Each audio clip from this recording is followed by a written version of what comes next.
नमस्कार, मैं सोनिका चौधरी। आप सभी का स्वागत है आपके अपने YouTube channel study with Sonika Chaudhary में। जैसा कि आप सबको पता ही है कि कल क्या है, माध्यमिक शिक्षा बोर्ड ने रीट का कार्यक्रम जारी कर दिया है, आवेदन प्रक्रिया। अब हम 18 अप्रैल से क्या है, आवेदन कर सकते हैं रीट के लिए। और जो सेकंड लेवल के स्टूडेंट हैं उनको अलग से कोई शुल्क नहीं देना पड़ेगा, क्योंकि जो अभी रीट का रद्द हुआ था तो वो क्या कह रहे हैं कि उन्हीं में उसकी फीस वो हो जाएगी। और जो फर्स्ट लेवल वाले बच्चे हैं उनको शुल्क जमा कराना पड़ेगा। और यह वीडियो जो हम बना रहे हैं सामाजिक विज्ञान क्लास 10th जो आरबीएससी की बुक है, यह जब रीट के जो स्टूडेंट है उन सब ने ये पढ़ी थी। तो ये क्या है, REET second grade first grade सभी के लिए उपयोगी है। जो रीट का पेपर जो अभी रद्द हुआ था उसमें जितने भी क्वेश्चन थे सारे जो आरबीएससी की बुक है उन्हीं में से आए थे। कल हमने यह बुक प्रारंभ की थी, तो इसका चैप्टर नंबर फर्स्ट है स्वर्णिम भारत प्रारंभ से 1206 ईस्वी तक। तो कल हमने इसमें क्या देखा था कि महाजनपद काल और राजस्थान के प्रमुख जनपद और मौर्य साम्राज्य का इसमें वर्णन किया गया था। अब स्वर्णिम भारत प्रारंभ से 1206 ईस्वी तक आज हम इसके पार्ट नंबर 2 का अध्ययन करेंगे।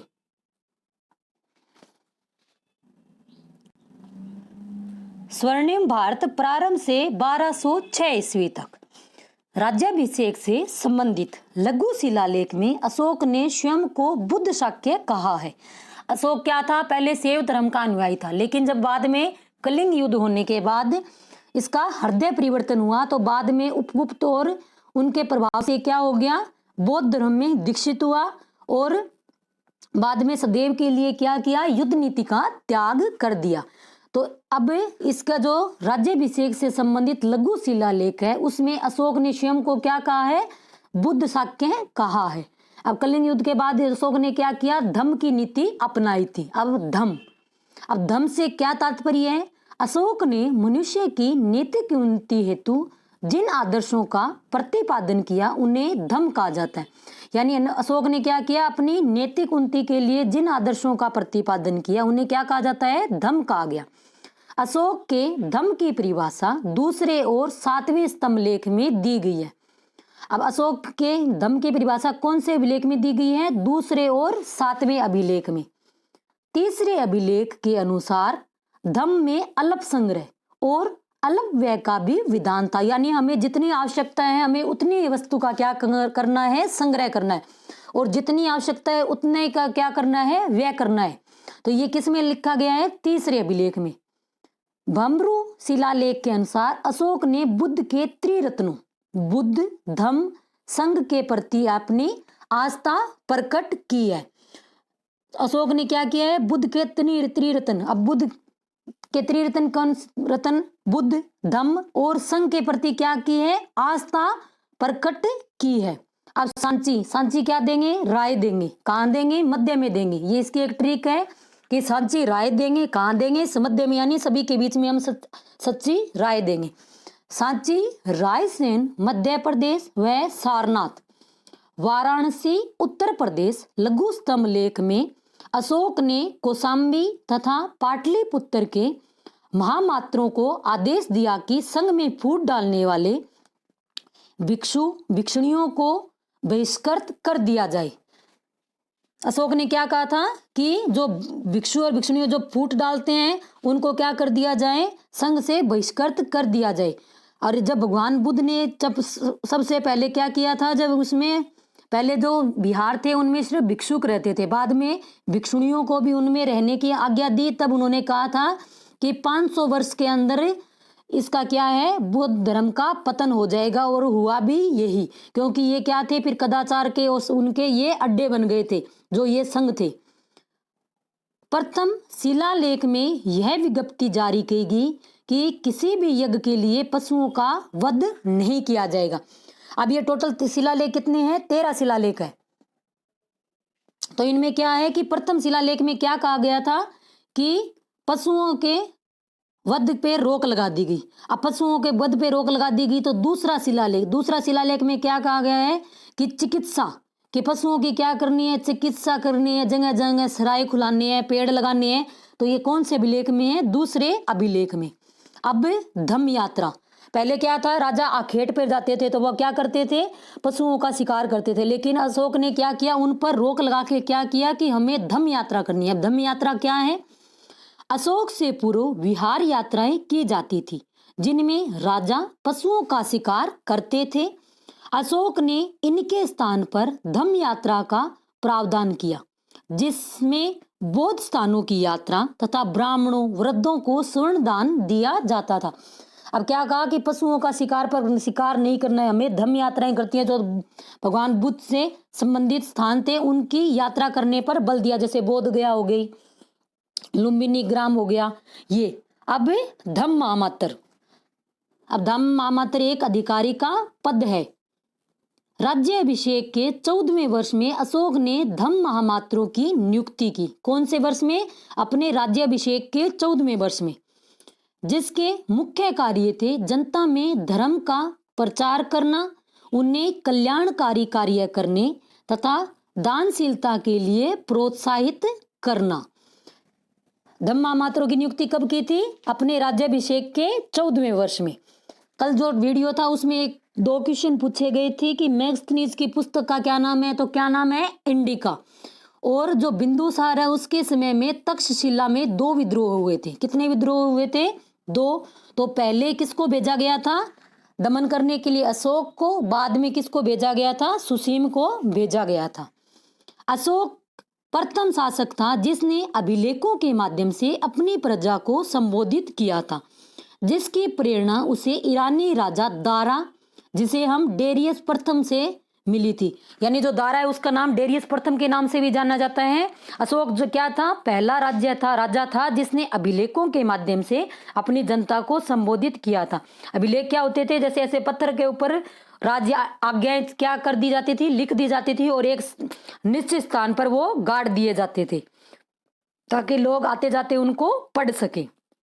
अशोक के अधिकांश अभिलेख ब्राह्मी लिपि में, किसमें है, ब्राह्मी लिपि में, जबकि पश्चिमोत्तर भारत मनसेहरा शाहबाज गड्डी, ये कहाँ है, पाकिस्तान में है, से प्राप्त उसके अभिलेख खरोष्टी लिपि में, यानी मान लेगा शाहबाज क्या लेगा, खरोच के, यानी अशोक के जो अभिलेख हैं अधिकांश किसमें है, ब्राह्मी लिपि में। लेकिन जो पश्चिमोत्तर भारत यानी अफगानिस्तान, पाकिस्तान का एरिया आ गया अफगानिस्तान का, वहाँ क्या है, मानसेरा और शाहबाज गड्डी जो अभिलेख मिले वो किसमें है, खरोष्टी लिपि में है।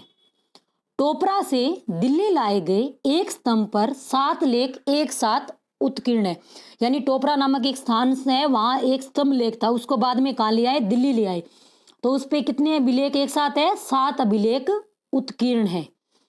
दूसरे व तीसरे अभिलेख में यवन नरेश एंटियोकोस द्वितीय का उल्लेख है, यानी दूसरे व तीसरे अभिलेख में किसका है, यवन नरेश का वर्णन किया गया है। अशोक के अभिलेखों को पढ़ने के में पहली बार सफलता किसे मिली थी, जेम्स प्रिंसेप को प्राप्त हुई थी, यानी अशोक के जो अभिलेख है सबसे पहले किसने सफलता प्राप्त की है, जेम्स प्रिंसेप ने। और जो इसके अभिलेख है उसको खोदने का काम किसने किया था, टेफन थिलर ने। किसने किया था, टेफन थिलर ने किया था, यानी टफ काम किया था। ताम्रपर्णी किसका नाम है, श्रीलंका का, के राजा ने अशोक से प्रभावित होकर देव नाम प्रिय की उपाधि धारण की थी। ताम्रपर्णी यानी अशोक के राजा कौन थे, अशोक के समय, उस समय वहां जो राजा थे उन्होंने क्या किया, देव नाम प्रिय की उपाधि धारण की थी। और फिर उस राजा ने अपने दूसरे राज्याभिषेक के अवसर पर अशोक को भी आमंत्रित किया। तो अशोक ने क्या किया, अपने पुत्र महेंद्र को बोधि वृक्ष का एक भाग लेकर वहां पहुंचा। यहाँ से श्रीलंका में बौद्ध धर्म का पदार्पण माना जाता है। अब श्रीलंका में बौद्ध धर्म का प्रचार के किसको भेजा था, महेंद्र को। ये कब गया था, क्योंकि वहां का जो राजा था उसने अपने दूसरे राज्याभिषेक में अशोक को आमंत्रित किया था। तो अशोक ने जाकर कौन गया था, उसका पुत्र महेंद्र और उसके पुत्री संघमित्रा गई थी। 40 वर्ष शासन करने के बाद 232 ईसा पूर्व में अशोक की मृत्यु हो गई। अब अशोक की मृत्यु कब हुई, 232 ईसा पूर्व, यानी 40 वर्ष तक उसने शासन किया। अशोक के उत्तराधिकारी और मौर्य साम्राज्य का पतन। अब अशोक के बाद कितने साल और शासन करा? मात्र 50 वर्ष तक, क्योंकि उसके कमजोर उत्तराधिकारियों का शासन रहा। कमजोर उत्तराधिकारी क्यों हो गए थे? क्योंकि उन्होंने युद्ध नीति का त्याग कर दिया। अब युद्ध नीति का त्याग कर दिया था तो क्या है, जो पहले लूट मार करते थे, युद्ध होता था तो वहां से खजाना मिलता था, तो वो खजाना मिलना बंद हो गया। और क्या था, अशोक ने इतने धार्मिक कार्यों में खर्च कर दिया था कि खजाना लगभग क्या हो गया था, समाप्त हो गया था। अब राज्य में व्यवस्था बनाए रखने के लिए धन की आवश्यकता पड़ती है या नहीं पड़ती? तो क्या था, अब सेना रखनी भी पड़ती थी कि दूसरा आक्रमण न कर दे। तो राजकोष भी खाली हो गया था और आगे जितने भी उत्तराधिकारी थे वे क्या थे, कमजोर थे। अब अशोक के बाद कुणाल राजा बना। कौन बना? कुणाल, जिसे दिव्यावदान में धर्म विवर्धन कहा गया है। अशोक के बाद शासक कौन बना? कुणाल। राजतरंगिणी के अनुसार उस समय जलोक कश्मीर का शासक था। राजतरंगिणी में क्या है, कश्मीर का जो इतिहास का वर्णन किया गया। अब आप सभी के लिए क्वेश्चन है कि राजतरंगिणी के लेखक कौन है? कमेंट बॉक्स में जरूर बताएं। अगर वीडियो अच्छा लग रहा है तो लाइक करें, शेयर करें और चैनल को सब्सक्राइब करें और पास में बेल आइकन है उसको भी प्रेस करें ताकि आने वाले हर वीडियो का नोटिफिकेशन आपको मिलता रहे। अब अशोक के बाद कौन शासक बना? कुणाल। अब तारानाथ के अनुसार अशोक का पुत्र वीरसेन गांधार का स्वतंत्र शासक बना। तारानाथ कौन है? एक इतिहासकार है। उन्होंने क्या कहा कि अशोक का जो पुत्र था वीरसेन कहाँ का शासक बना? गांधार का स्वतंत्र शासक बना। कुणाल के अंधा होने के कारण मगध का प्रशासन उसके पुत्र संप्रति के हाथ में आ गया। अशोक के बाद कौन बना था? कुणाल बना था। तो कुणाल क्या था? अंधा था। तो अब अंधा तो शासक नहीं कर सकता, क्योंकि अगर अंधे को शासन करना आता तो महाभारत का युद्ध नहीं होता, क्योंकि धृतराष्ट्र क्या था? अंधा था और जो दुर्योधन उसको कहता वही वो मानता था। तो क्या था? कुणाल अंधा था, तो फिर उसके जगह शासन किसने संभाला? उसके पुत्र संप्रति ने।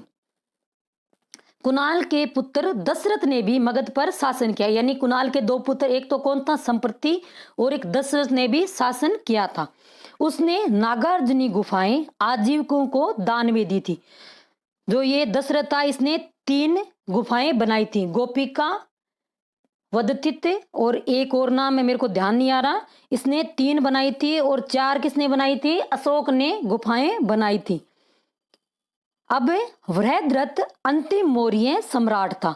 अब क्वेश्चन आता है कि अंतिम मौर्य सम्राट कौन था? वृहद्रथ।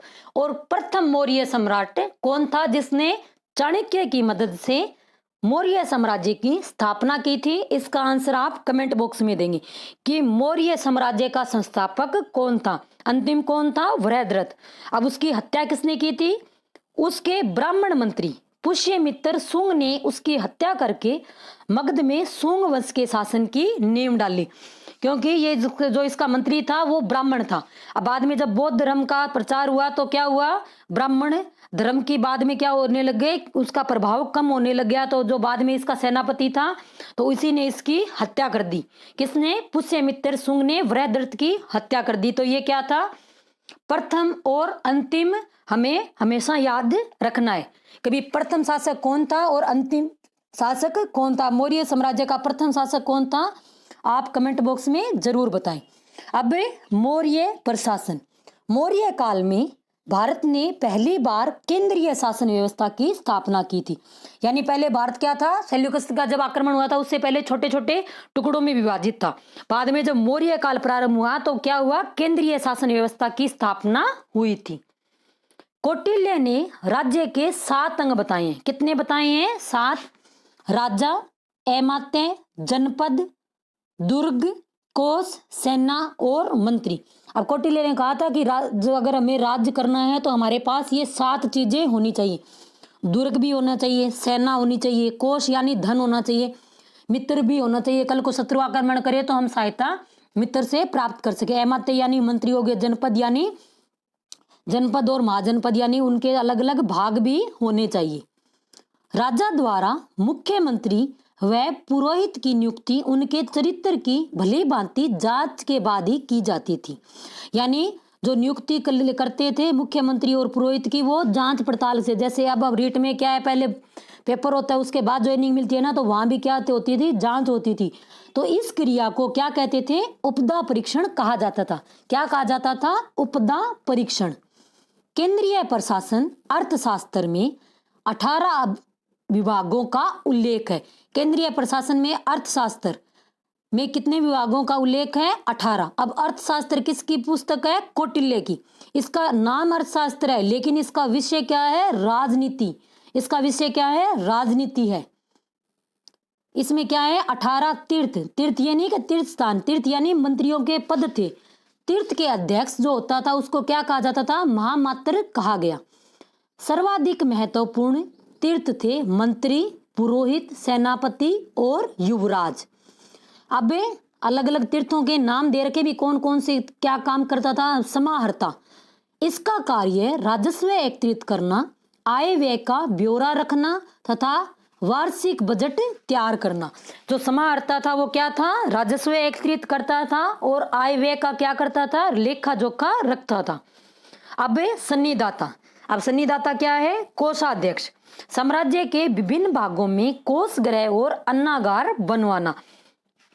अब ये आपकी याद होना चाहिए कि समाहर्ता क्या करता था, राजस्व एकत्रित करता था। सन्निदाता था क्या था, कोषाध्यक्ष था। अब अर्थशास्त्र में 26 विभागाध्यक्षों का उल्लेख है। तीर्थ कितने हैं, 18 और विभागाध्यक्ष कितने हैं, 26। जैसे कोषाध्यक्ष, शीताध्यक्ष। अब शीताध्यक्ष किसको बोला जाता है, जो कृषि का कार्य करता था। पण्याध्यक्ष, पणा क्या किसको बोलते हैं, व्यापार को। सूत्राध्यक्ष यानी सूत कताई का हो गया, कताई बुनाई। लूणाध्यक्ष क्या होता है, बुचड़खाना, जहां पशुओं को काटा जाता है वो क्या होता है, बुचड़खाना। विविधताध्यक्ष चारागाह। विविधताध्यक्ष क्या था, चारागाह। लक्षणाध्यक्ष मुद्रा जारी करना।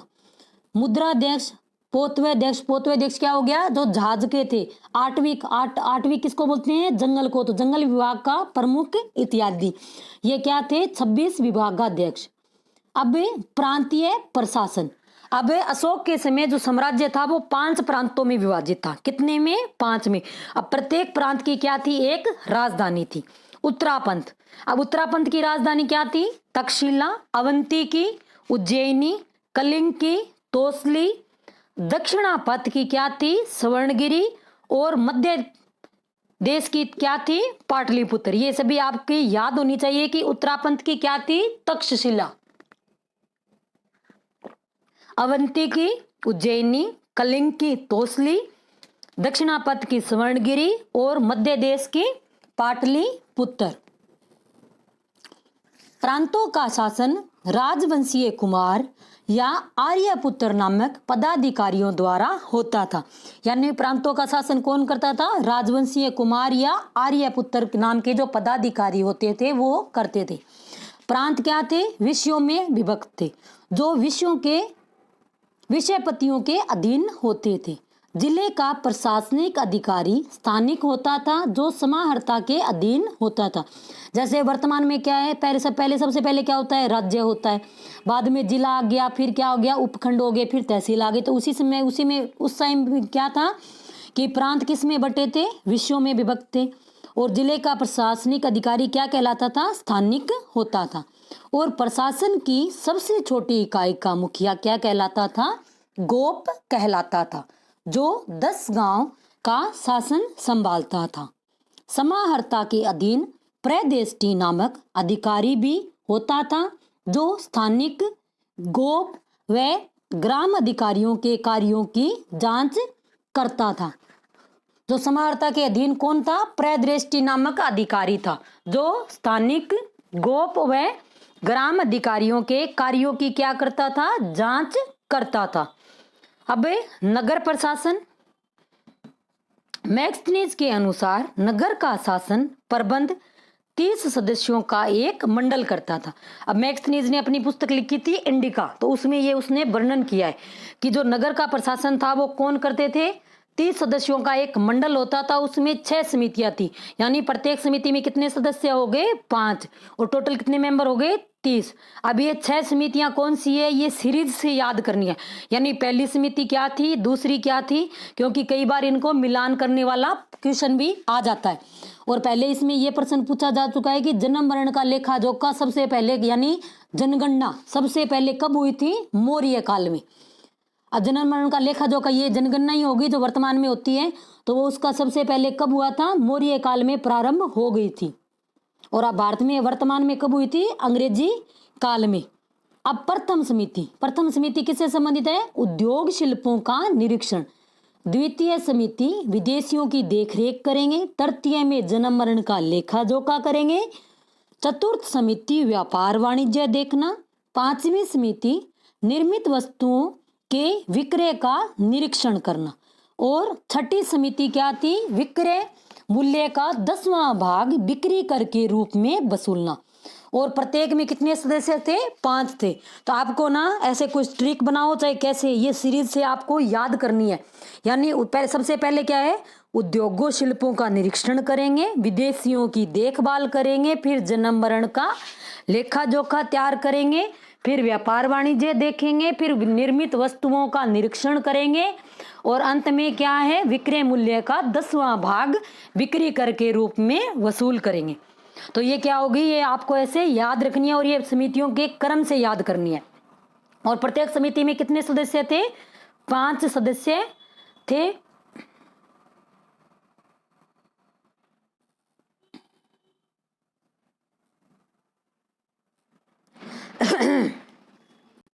सैन्य व्यवस्था, सेना के संगठन हेतु पृथक सैन्य विभाग था।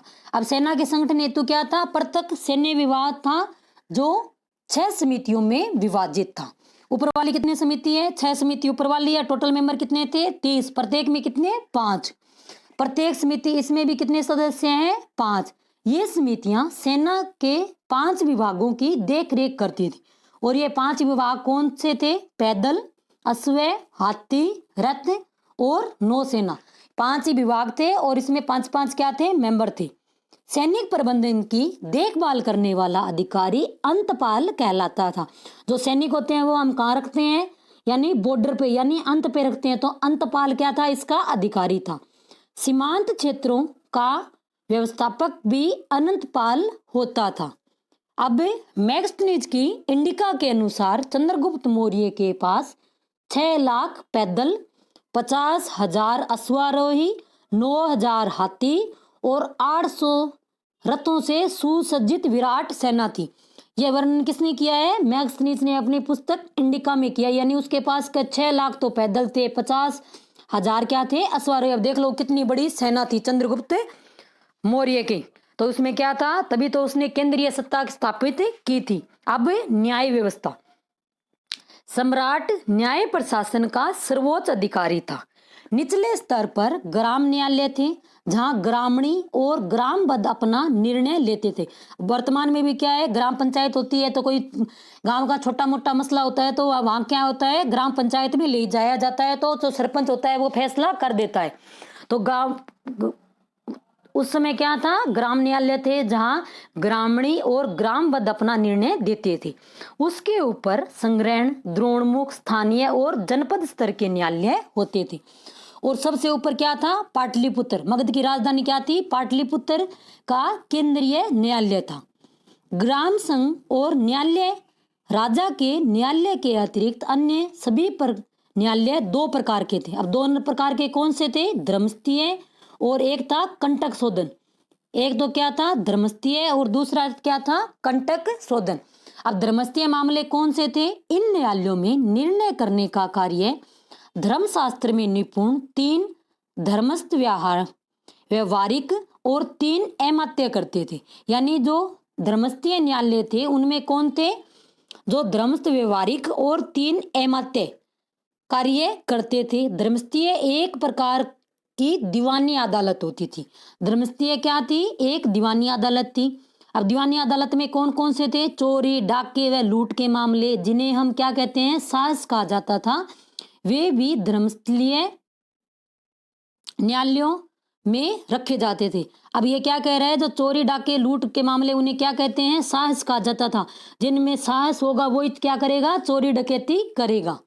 अब कुवचन यानी हम किसी को गाली निकालते हैं, मानहानि करते हैं, मारपीट के भी मामले क्या थे, धर्मस्थलीय न्यायालय में ही लाए जाते थे, जिन्हें वाक पारुष्य या दंड पारुष्य कहा जाता था। यानी कुवचन बोलेंगे तो अपनी वाणी से बोलेंगे तो वाणी को क्या कहते हैं, वाक, तो वाक पारुष्य या दंड पारुष्य कहा गया। अब न्यायालय दो प्रकार के, एक तो धर्मस्थलीय हो गया और एक क्या था, कंटक शोधन। अब कंटक शोधन में कौन सा आ गया, यह फौजदारी अदालत थी। कंटक शोधन में कौन सी है, फौजदारी। 3 प्रदेष्टि तथा 3 अमात्य मिलकर राज्य और व्यक्ति के मध्य विवादों का निर्णय करते थे। यानी 3 क्या थे, प्रदृष्टि, और 3 अमात्य मिलकर विवादों का निर्णय करते थे। नगर न्यायाधीश को व्यवहारिक महामात्र तथा जनपद न्यायाधीशों को रज्जुक कहते थे। चाणक्य के अनुसार कानून के मुख्य 4 अंग हैं, धर्म, व्यवहार, चरित्र और शासन। मौर्यकालीन समाज। अब मौर्यकालीन समाज का वर्णन किस में मिलता है, कौटिल्य की अर्थशास्त्र में मिलता है, मैक्सनीज की इंडिका में, और जो अशोक के क्या थे, अभिलेख थे, उनमें सामाजिक व्यवस्था की जानकारी मिलती है। कौटिल्य जिसको हम चाणक्य के नाम से भी जानते हैं, और उसकी पुस्तक का क्या नाम है, अर्थशास्त्र। और अर्थशास्त्र में कितने अध्याय हैं, 5, 6 या 7? इसका आंसर आप कमेंट बॉक्स में दोगे कि अर्थशास्त्र में कितने अध्याय हैं, या 8। अब कौटिल्य ने वर्णाश्रम व्यवस्था को सामाजिक संगठन का आधार माना है। कौटिल्य ने 4 वर्णों के व्यवसाय भी निर्धारित किए हैं। 4 वर्ण कौन से, जैसे ब्राह्मण, क्षत्रिय, वैश्य और शूद्र। तो इन चारों के क्या है, व्यवसाय भी निर्धारित किए हैं। 4 वर्णों के अतिरिक्त कौटिल्य ने अन्य जातियों जैसे निषाद, पारस्व, रथकार, सूत, चांडाल आदि का भी उल्लेख किया है। मैक्सनीज की इंडिका में भारतीय समाज का वर्गीकरण 7 जातियों में किया गया है। मैक्सनीज की जो क्या है इंडिका, उसमें 7 जातियों का उल्लेख किया है, लेकिन जो इसका उल्लेख है वो क्या है, भ्रामक है। क्यों है, क्योंकि इसने व्यवसाय और जाति में भेद नहीं किया। इसको ये नहीं पता कि जो मान लो कोई कारीगर है तो वो कार्य कर रहा है, वो उसकी जाति है या उसका व्यवसाय है। तो इस आधार पर इसने कितने किए हैं, 7 जातियों में बांटा है। वो कौन कौन सी हैं, दार्शनिक, किसान, पशुपालक। पशुपालक है वो ब्राह्मण भी तो हो सकता है, क्षत्रिय भी हो सकता है, जरूरी थोड़ा ना है कि शूद्र है वही पशुपालन करेगा। शिकारी, कारीगर तथा शिल्पी, सैनिक, निरीक्षक, सभासद तथा अन्य शासन वर्ग ने अपने वर्गीकरण में जाति वर्ग यानी इसने क्या कर दिया, 7 भागों में बांट दिया। यानी दार्शनिक, किसान, पशुपालक, शिकारी, कारीगर आदि। मैक्सनीज ने अपने वर्गीकरण में व्यवसाय के अंतर को भुला दिया है। अब क्या है, उसने पशुपालक है, पशुपालक कोई जाति थोड़ी ना है। अब कारीगर है तो कारीगर तो कोई हो सकता है, हाथ का कारीगर। तो ये क्या है, इसने जाति और व्यवसाय के अंतर को भुला दिया। मौर्य काल में स्त्रियों की स्थिति को अधिक उन्नत नहीं कहा जा सकता। तो मौर्य काल में क्या था, स्त्रियों की स्थिति उन्नत अवस्था में नहीं थी, फिर भी स्मृति काल की अपेक्षा अधिक अच्छी स्थिति में थी तथा उन्हें पुनर्विवाह व नियोग की अनुमति थी। अब नियोग क्या होता है, जैसे कोई स्त्री है, जैसे उसका पति मर जाता है तो वो बच्चा प्राप्त करने के लिए किसी साधु और किसी महात्मा की पत्नी बनकर रह सकती है जब तक उसके संतान है। तो ये क्या है, नियोग प्रथा होती थी। यानी जो स्त्रियां थी उनको पुनर्विवाह की भी आजादी थी। अब आज के लिए इतना ही, धन्यवाद।